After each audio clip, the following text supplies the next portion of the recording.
information contained in this podcast is an expression of opinion and does not constitute investment advice.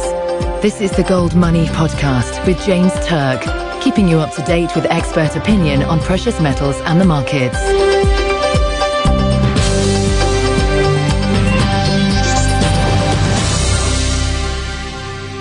This is James Turk, and it's my pleasure to be speaking today with an old friend, Bob Prechter. Bob, I really want to thank you for joining me on this podcast. Got a couple of questions for you. Sure.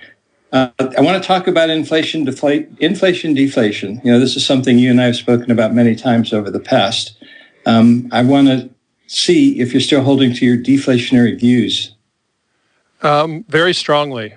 And I think we're seeing some of the fundamental and technical reasons both that are beginning to show deflation becoming a real threat again as it was in 2008. First of all is the impending collapse of this whole charade in Europe, the idea that Germany could hold all of the profligate countries from going under in terms of their IOUs. The Greeks don't want it. The Germans hate it. That whole dynamic is about to end. And I think from the technical point of view, we finally had our downturn in the stock market. Most stocks actually peaked a year ago in April of 2011, if you go by the New York Composite Index. But the blue chips dragged it up to sort of a double top here in 2012. I think the internals are absolutely terrible. The market has really gotten thin. As you know, volume was low and contracting for the entire 3-year period of the rally. So with this recent crack in May, I think that's a signal, which I've been waiting for, to indicate the kickoff for the second deflationary wave. We'll see. Yeah. Are you expecting now that the ECB will intervene and come up with more long-term refinancing operation or other types of schemes and gimmicks, you know, to keep putting new money into the system to prevent a deflation? Yeah, when I wrote Conquer the Crash, I said ultimately the central banks would have to give up because they're working in a credit system. If they were just dictators with a printing press and they could turn the crank and all we had was currency out there, that'd be different. But the U.S. government depends entirely on the validity of its bonds. The the Fed itself depends on the integrity of its assets.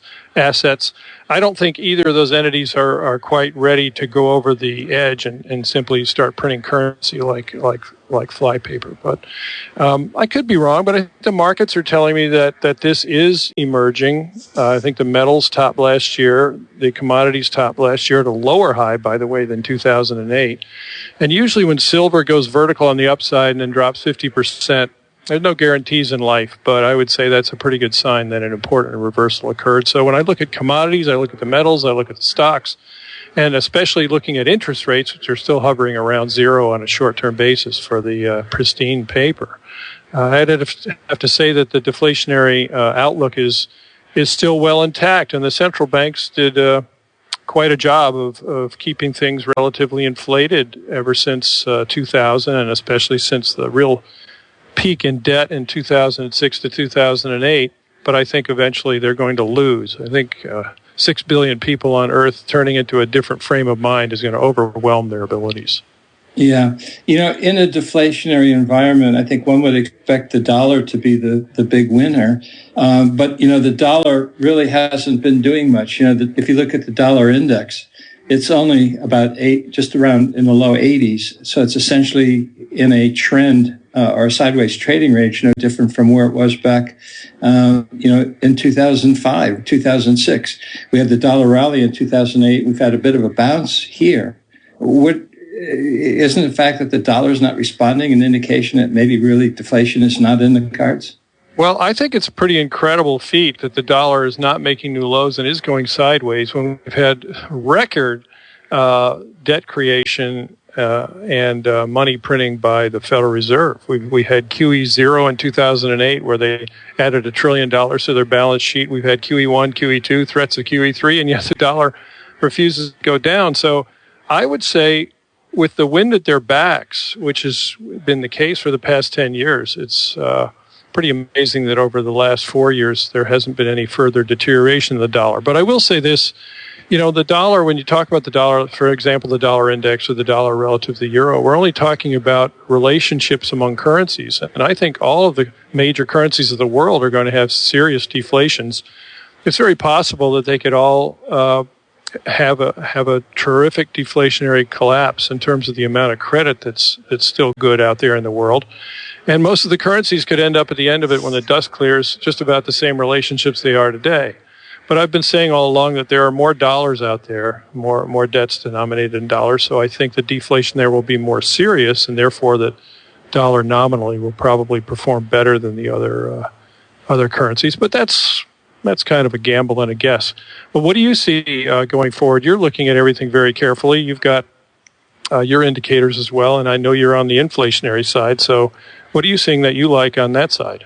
Well, I'm actually on the hyperinflationary side, and right. the reason why I say that is that hyperinflation manifests itself in two different ways. They either print paper currency, or they create more zeros in bank checking accounts. When you look at Weimar Germany and Zimbabwe, they had a paper currency hyperinflation, and the reason why they had those is very few people had bank accounts. The banking system was not very sophisticated. Even government employees at the end of the month got paid in paper banknotes in a little pay packet. So when the governments in those countries started spending money and borrowing more than the market was willing to lend or could lend, the government either had to stop spending or turn to the central bank to give it the currency that it wanted to spend. And both the Reichsbank and the Zimbabwe Central Bank, started the printing presses and created all kinds of banknotes and had a tremendous hyperinflation. But if you look at Argentina back in 1991, it also had hyperinflation, but they weren't moving bushel baskets of currency around because Argentina had a very sophisticated banking system. Most people had bank accounts. When people were paid or most commerce was conducted, it was conducted by moving money around within the banking system. So when the Argentine government was spending too much money and borrowing, it turned to the central bank and asked the central bank to create currency, but they created deposit currency, not, cash currency. So you had a deposit currency hyperinflation in Argentina. So given, the similarity of the U.S. Sophisticated banking system with that of Argentina, I think we're going toward a deposit currency hyperinflation because, in my mind, Bob, the critical thing is that there's a huge gap between what the U.S. government is spending and what the U.S. government is receiving as revenue. In the normal circumstances, they would have to cut down spending to match their revenue.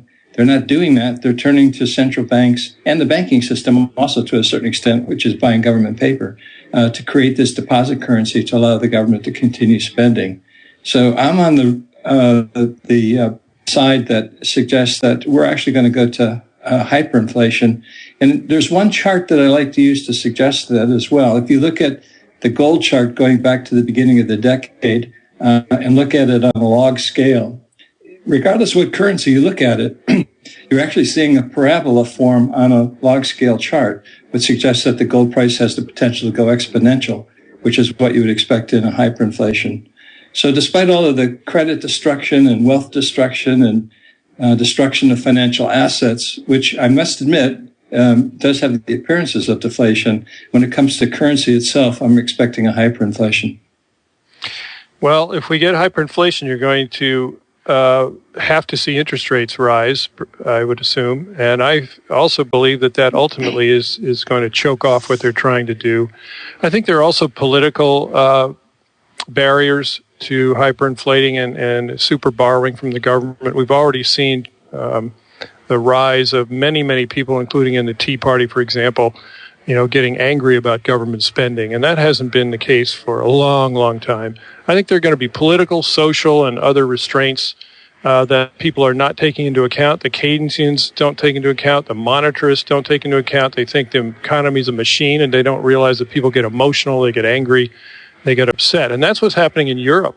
They thought, well, we can bail out all the countries we want. And now they're realizing they can't. It's a bottomless pit. And the producing nations, such as Germany, are the ones ending up in the short end of the stick. And guess what? Even the nations that are spending their heads off are ending up in poverty. They've got unemployment up in double digits, very solid double digits, and getting worse. is just going to lead to, I think, a complete repudiation of all the IOUs out there. And I think that'll be far swifter than any response they can generate, particularly in that political environment. But there's enough balance, I think, in all these markets to allow either scenario to work out from this point. Yeah. So I think we'll just have to wait and see. Let me ask you a question. In a deflationary environment, the demand for the currency tends to rise because people believe that the currency is going to have greater purchasing power in a deflation going forward in the future. But what if the demand for currency doesn't arise because of all of the concerns about, the quality of the currency, the quality of the banking system? I mean, even the central banks and the European Central Bank itself, its solvency is being called into question here in Europe. So why would people rush into the euro and cause a deflation by, rising demand for the currency? Well, I have never said that I thought people would rush into cash. What I'm saying is that there will be a collapse in outstanding IOU values. And that means all this debt that's out there, trillions and trillions of dollars worth, 60 trillion by one measure, 600 trillion by another, is just simply going to collapse in terms of its value. In other words, people are going to say, this stuff is worthless. Nobody's going to pay me back. Nothing with any kind of value. And already people have realized that the Greek debt fell in that category. I mean, what did they do? They didn't print their way out of it. They actually defaulted on a huge amount of it. Yeah. So I think that's the future. And what remains, whatever surviving dollars and euros there are, which in my view will only be the ones you can stuff in your wallet, plus maybe a few IOUs from very solid corporations, are going to be the only dollar-denominated currency or debt assets available. So it's more like by default. But in terms of demand for money, a lot of people recall in Germany, as soon as someone got paid in the manner you talked about, what did they do? They rushed out and spent it as fast as they could. But today, in America, people are actually trying to hold on to whatever money they have. Except for once, one quarter recently, they've been actually shrinking the amount of consumer debt, except in the area of college loans. And look at the people that are just desperate for jobs. They want to get a hold of dollars in any way they can, and they're having extreme difficulty doing it. The government's trying to paper over it with unemployment checks, but that's not going to work. They're taking it from producers and giving it to people who aren't producing. That's all part and parcel of the depression that's coming. They're doing everything possible wrong. Yeah, no, I agree with you. I'm sure we'll agree on that. Yeah, no, I agree completely with you on that. They are definitely going the wrong way. And unless we come back to basics, and of course, sound money and the rule of law are two most basic elements of it, we're going to continue going in the wrong direction. Yeah, we've set up this situation, or the government did in 1913, where they, by law, established what I think was a non-constitutional idea, which is a monopoly on banking that gave favors to the government, and it's all based, instead of being based on money, in other words, gold, it was based on debt. So this brings me around to a question I've always wanted to ask you. What prompted you to create something that sounds new but is really as old as the hills, non-debt banking? Really, basically, just a study of monetary history. My hobby is collecting and reading books on money and banking. I've got 3,000 books in my library on a history of currency, the history of gold, the history of silver, history of banking. And it seemed inevitable to me from the reading that I did that this experiment with fiat currency would eventually fall apart, and that gold's 5,000-year history of money would ultimately, win out, just like it's done at so many other times in the past when there have been financial crises. Oh, we totally agree on that. I think fiat money will be in the history books sometime in the next 100 years. Yeah, and gold will still be there in the center of global commerce. But how we get from here to there, I guess, is the question we really have to deal with. And, there's still a lot of uncertainty. Before we get into the gold, I want to talk to you about, gold and silver. Just one thing that is a conundrum. We're talking about a deflation, and in the U.S., the point you're making about increasing hoarding of dollars because people want to get liquid, et cetera. Yet inflation in the United States continues to rise, even by the government's own statistics, which I think understate, the true rate of inflation or loss of dollar purchasing power. How do you explain that conundrum? I don't think they're taking into account the phenomenal loss of what people thought they had as wealth in the value of their homes. That's almost every family in the United States has some kind of connection. Well, let's say 2/3 of them anyway own a house or a condo or something like that, and those prices have just been crushed. And this does not surprise me. I think what's happened in the real estate market worldwide, pretty much, but we'll focus on the United States for now, is a microcosm and a flash forward of what we're going to see throughout the entire debt structure of the world. In other words, these investment values collapsing, crashing, and being unable to recover. We're reading a few stories now about how people are saying the housing market's recovering, but it's not, and there's still a tremendous number of homes that are foreclosed and need to be sold, and they've been holding them back from the marketplace, but they'll be out there eventually. So, yeah, some of the consumer prices have gone up. Consumer prices, as you know, lag. They're the last ones to roll over. But part of it is because we've been in a reflationary 3-year period. So even though we went, I think PPI and CPI both went negative in late 08, early 09, but the central banks and I think natural cycles, I mean, I got bullish in late February 2009 because we completed an Elliott wave pattern, a beautiful 5-wave decline. So I said we need a very big bear market rally. All of that's been on schedule, so I'm not that surprised that some prices are holding up, especially investment prices or stock prices, because that's where most of the free money offered by the Fed has been going. And then it goes into hedge funds and they leverage it up 30 times. No wonder the stock market's holding up. But when that leveraging goes in the other direction and begins to deleverage, I think it's going to be a sight to see. Yeah. I think we're going to see the Dow drop thousands of points before it's over. So what do people do to prepare for that?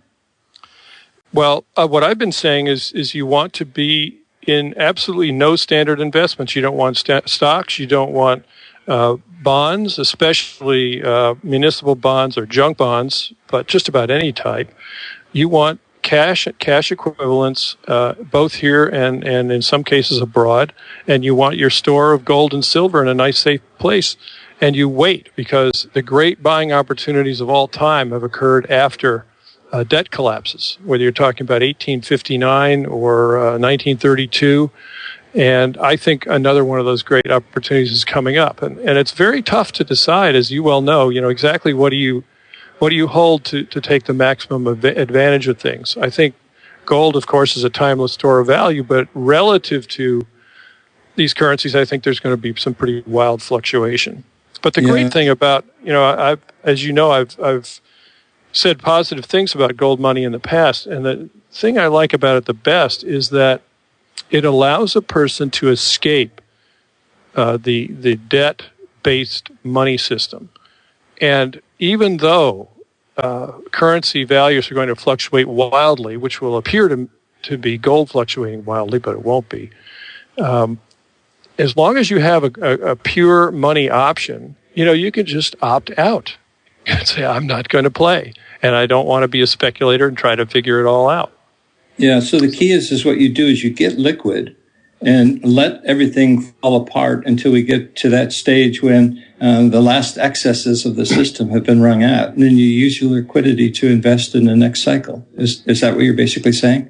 Yeah, and when we bottomed in 1932, stocks bottomed in July, silver bottomed in December. Commodities, of course, had a very strong run-up along with stocks in the first 5 years of the bull market from 1932 to 1937. So I think you can invest in just about anything at the low. But if you're money-oriented and you're worried about the social unrest that's going to be occurring at that time, I would probably use that opportunity to buy gold. But if you're a long-term person, you definitely want to scoop up some real estate at 5 cents on the dollar, in coastal areas, something like that, or your dream house.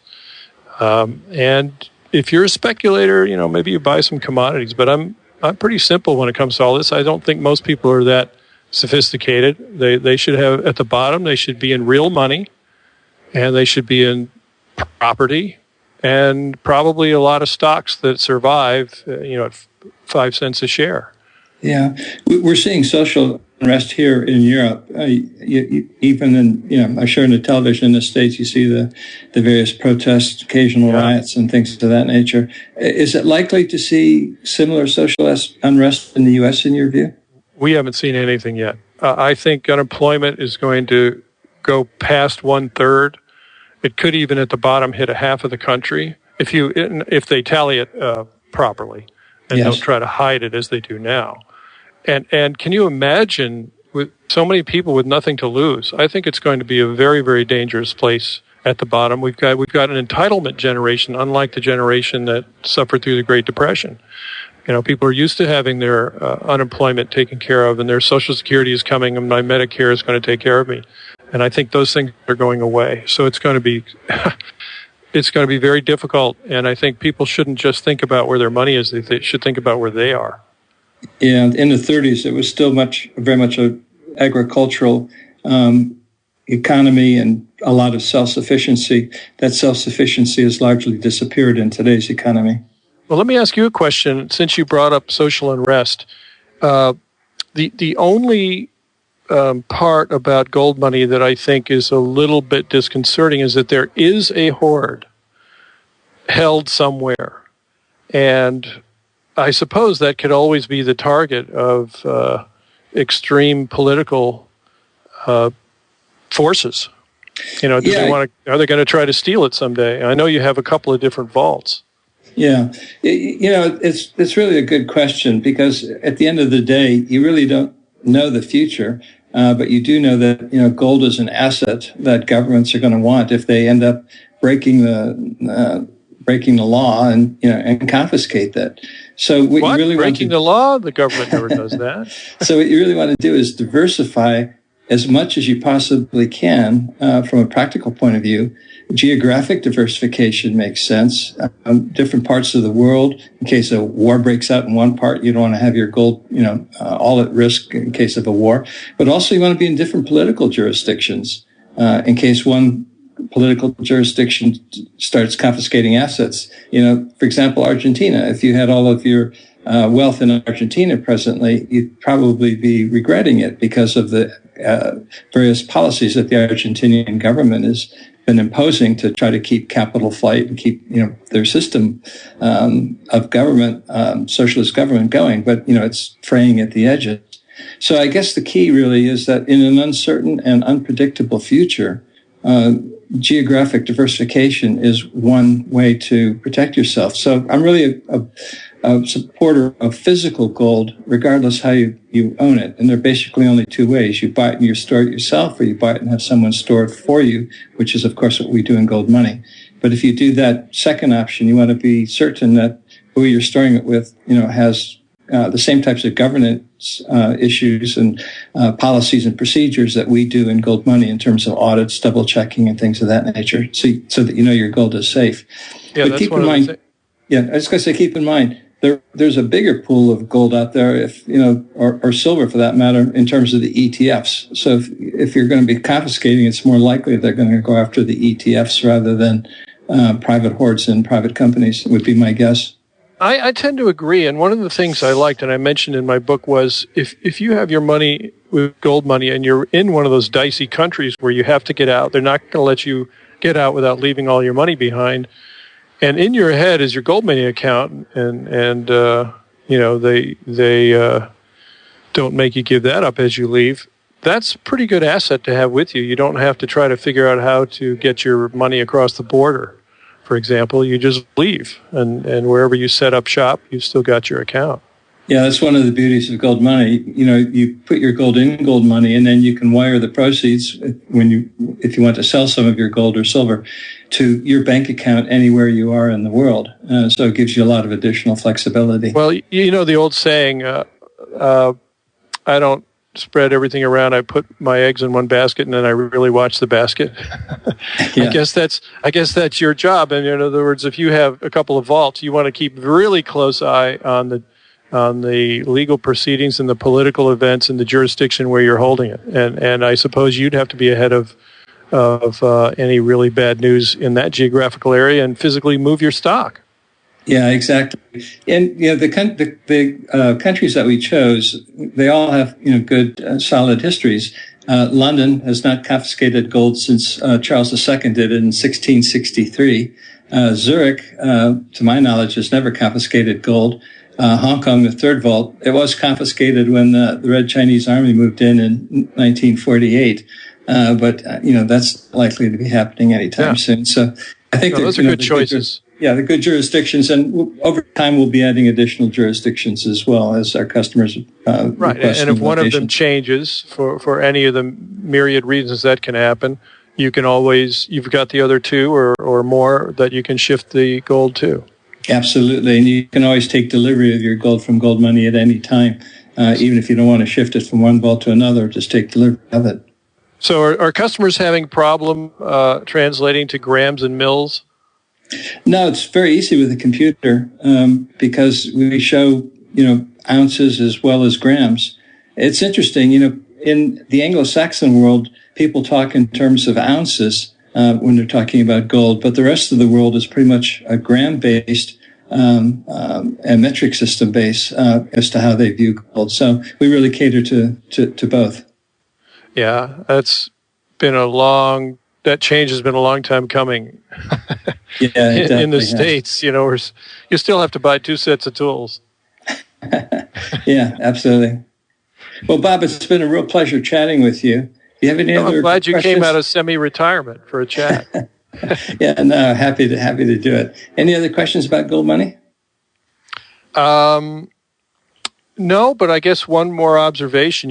Money is supposed to satisfy three things: be a unit of account, an item of final payment, and a store of value. And most of the fiat currencies of the world are trying to be the first two. Let's account in this, and that's how you have to pay your taxes. So we force you to account in that unit. It's final payment. It's not that satisfactory though because of the third thing, which is the store of value thing. And I really believe that we have turned the tide from the most expansive monetary and financial investment experiment in the history of the world. I think psychology is changing toward conservatism in that entire area. It's going to take a decade or two to play out, but that's when people, I think, are finally going to realize that the store of value part of what money is supposed to be is suddenly going to become a whole lot more important to them than they ever thought about. Yeah, I agree with you. And I guess to put it in, from a deflationary perspective, if prices of everything goes down, the price of gold will go down less, meaning your purchasing power will still be preserved in gold. Would you agree with that? I've said that many times. Yep. Yeah. So you're better off holding gold, and if you're happy with some currencies as well, I guess is the way you're looking at it in order to achieve that liquidity for the ultimate bottom.